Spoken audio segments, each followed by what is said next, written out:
Viewers, আমরা পাইন্দু খাল ধরে আমাদের কাঙ্ক্ষিত ঝর্ণার খুব কাছাকাছি চলে আসছি। আমাদের গাইড বলেছে 5 মিনিট, কিন্তু আমরা 5 মিনিটকে 15 মিনিট ধরে নিয়েছি স্বাচ্ছন্দ্যে। এটা খুশি মনে, কেন ওদের 5 মিনিট নর্মালি সবসময় 3 গুণ আমাদের জন্য বেশি সময় লাগে। তো যাই হোক, আমরা আশা করি আপনাদেরকে খুব তাড়াতাড়ি আমাদের সেই কাঙ্ক্ষিত অজানা অদেখা ঝর্ণার কাছে নিয়ে যেতে পারবো।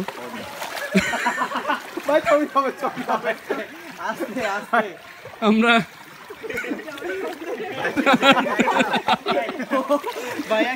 না, হাসির কিছু নাই, হাসির কিছু নাই।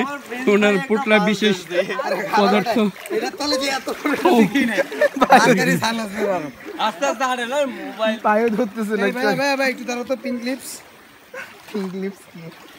এটা একটু তোমার ব্যাগে রাখো তো, সেটা মানে ভিজে গেছে।